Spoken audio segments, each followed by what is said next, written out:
Aula 7 e 8, Descobrindo a relação. Objetivos de aprendizagem. Representar a relação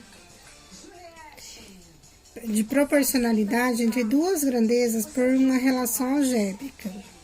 Resolver situações problemas que envolvam variação de proporcionalidade direta e de proporcionalidade inversa entre duas grandezas, utilizando sentença algébrica para expressar a relação entre elas. Leia o problema a seguir e analise os dados. Utilize calculadora para validar os cálculos. Gente, eu sou contra a calculadora, o uso de calculadora, apesar de que alguns livros, eles oferecem essa opção, mas é bom acostumar sem calculadora, porque quando você fizer um Enem, você não vai poder usar calculadora. Quando você prestar um concurso, você não vai poder usar calculadora. Então, apesar de alguns livros indicarem, eu sou contra, Mesmo porque quanto mais você faz conta lá, mais você aprende. Gustavo é proprietário da padaria do bairro. Ele fez a seguinte tabela para indicar o preço a ser pago na compra de salgadinhos. Quantidade de salgadinhos e preço. A primeira linha é quantidade, a segunda é preço. Um salgadinho sai por 56 centavos. 2 salgadinhos, R$1,12.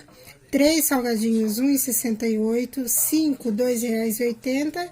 E assim por diante. 10 salgadinhos, R$5,60. Tá tendo proporcionalidade? Sim. Se você multiplicar 2 por 0,56, vai dar 1,12. 3 vezes 0,56 vai dar 1,68.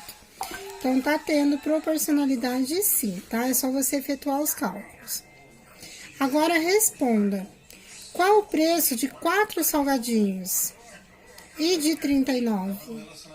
Gente, se um salgadinho custa 0,56, ou seja, 56 centavos, é só você fazer o quê? 4 vezes 56 centavos, que vai dar R$2,24. E 39 salgadinhos, você vai fazer 39 vezes 56 centavos. Calculando, fazendo a multiplicação no lápis aí, tá? E no caderno, vai dar R$21,84. B. É possível comprar quantos salgadinhos com R$28? E com R$4,48? Gente, aí, é só fazer o quê? Você vai pegar R$28, 28, e fazer a divisão. 28 dividido por 56 centavos. Fazendo a continha de divisão, vai dar quantos salgadinhos? 50 salgadinhos. E R$4,48 dividido por 56 centavos. Fazendo a divisão, vai dar quantos salgadinhos? 8 salgadinhos, tá? Se dobrarmos a quantidade de salgadinhos, o preço também dobra? Com certeza, Sim. Um salgadinho custa 56 centavos. 10 salgadinhos, R$5,60. 20 salgadinhos, R$1,20. E assim por diante, tá? Se chamarmos de X a quantidade de salgadinhos e de P o preço pago por eles, qual a expressão que relaciona P e X? X, salgadinhos, E P, preço. Como que a gente pode colocar isso? O preço é igual a quanto? 0,56 vezes a quantidade de salgadinhos. Como assim, gente? Quanto que eu vou pagar por 12 salgadinhos? O que eu vou fazer? 0,56 vezes 12. Quanto que eu vou pagar por 30 salgadinhos? 0,56 vezes 30. E assim por diante, ou seja, o preço da unidade vezes a quantidade. Isso vai dar o quê? Vai dar o valor total que eu vou pagar, tá? Ou também, o que a gente pode fazer?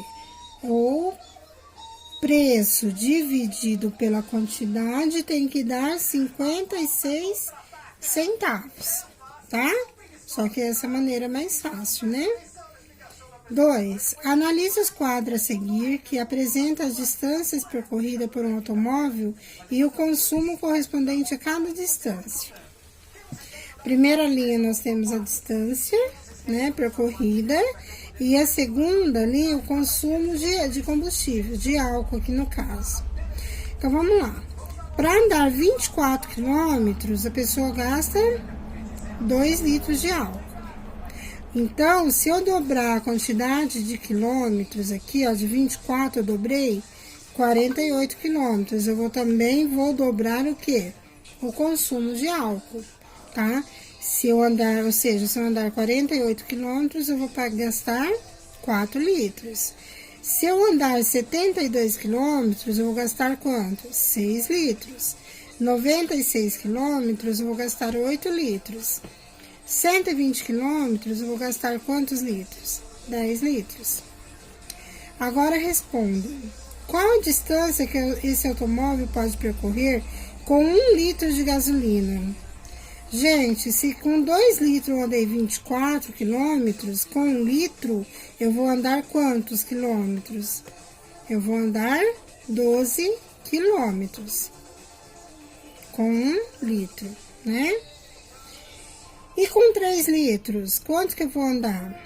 Vamos lá, se eu ando 12 quilômetros com 1 litro, com 3 litros, eu vou fazer 12 vezes 3, não é? Ou seja, eu vou andar 36 quilômetros, certo?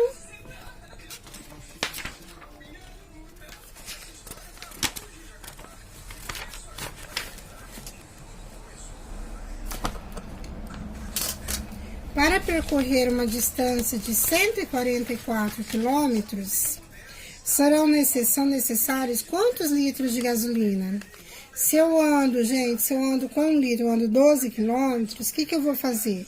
144 dividido por 12. Quanto que é 144 dividido por 12? É 12 mesmo, não é?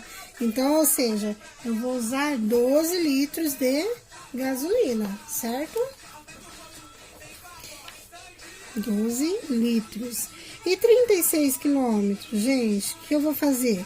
36 dividido por 12, ou seja, 3 litros de gasolina, de álcool no caso.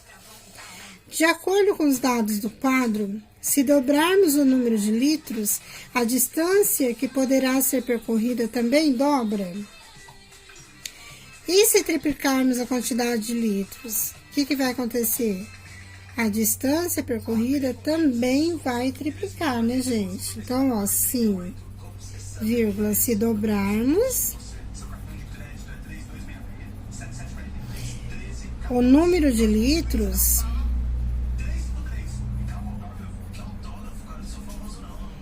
duplica o consumo de álcool.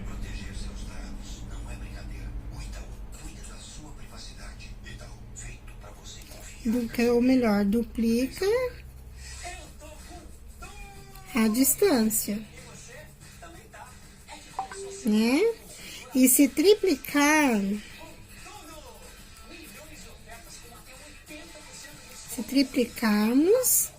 o número de litros, a distância também triplica. Também será triplicada, certo? Qual a expressão que relaciona a distância e consumo? Pessoal, a distância é igual ao consumo vezes o quilômetro gasto, né? A quantidade de litros gastas, tá? Ou seja, C vezes 12. 3. Você já deve ter reparado que as estradas possuem placas, onde estão escritos números que aumentam ou diminuem quando nos deslocamos nelas. Elas são denominadas de marcos quilométricos e indicam a distância em relação ao marco inicial, denominado marco zero. Nas estradas estaduais paulistas, o marco zero está localizado na Praça da Sé, na cidade de São Paulo. Assim, por exemplo, se você estiver no quilômetro 41 da Via Anchieta, isso significa que você está a 41 quilômetros da Praça da Sé. Um ciclista, a partir da Praça da Sé, aciona um cronômetro e conduz sua bicicleta para a rodovia dos Imigrantes, com destino ao Guarujá. Durante a viagem, ele anota o tempo e a sua posição, fornecida pelos marcos quilométricos em que o mesmo se encontra. As anotações obtidas constam no quadro a seguir. Então, vamos lá. O tempo, tá? Que aqui está com T, e a posição, ou seja, o quilômetro que ele está, né, por S. No tempo zero, ele está na posição zero, ou seja, está lá na Praça da Sé, tá? O tempo aqui, gente, é em horas. Meia hora ele andou 4 quilômetros. Em 1 hora ele andou 8 quilômetros. 1h30, 12, 2h, 16 e assim por diante. Então, vamos lá. Estabeleça a relação entre a posição e o tempo. Como que a gente pode colocar? A posição é igual, como em 1 hora, ó, ele tá na posição 8, como que a gente pode colocar, então? 8 vezes o tempo. Por exemplo, se ele andar 2 horas, 8 vezes 2, que dá 16. Se ele andar 3 horas, 8 vezes 3, que vai dar 24. Se ele andar 5 horas, 8 vezes 5, ele vai estar no quilômetro 40, tá? Ou o tempo percorrido é igual à distância, né? Dividido por 8, tá? Se o ciclista mantivesse o tempo todo o mesmo ritmo, quanto tempo depois de sua partida ele passaria pelo marco 32 quilômetros? E pelo marco 48 quilômetros, vamos pegar como ele quer saber o quê? O tempo, né? Quanto tempo depois? Vamos usar essa formulinha aqui, ó. Tempo é igual a S dividido por 8. Então, vamos lá. 32 quilômetros. 32 dividido por 8. Ou seja, em 4 horas, quando ele estiver no quilômetro 32, ele terá andado 4 horas, tá? E no tempo 48. Ó, 48 dividido por 8. 48 dividido por 8, quando ele estiver no quilômetro 48, ele vai ter percorrido 6 horas, certo? Vamos continuar apesar que tem a C ainda, né? Nessa mesma questão. Com o mesmo ritmo, 4 horas e 30 minutos após a sua partida, em que marco quilométrico o ciclista estaria passando? E 6 horas depois? Vamos lá, qual é a formulinha mesmo do espaço, né, do quilômetro? 8 vezes o tempo, né? Então, no tempo, 4 horas e 30 minutos, né? Ou seja, 4,5. Vamos ver onde ele estaria? Olha lá, 8, essa é igual a 8 vezes 4,5, né? 36 quilômetros. Aí você pergunta assim pra mim, mas por que 0,5, professora, se é 4 horas e 30 minutos? 4 horas e 30 minutos não é 4 horas e meia? Então, 30 minutos em horas nós representamos por 0,5. Então, no caso aqui, ó, 4 horas e meia, tá? E no tempo 6 horas? Vai ser 8 vezes 6. Quanto que vai dar, então? Em que marco que ele vai estar? 48 quilômetros. Quantos quilômetros esse ciclista anda em média durante 1 hora?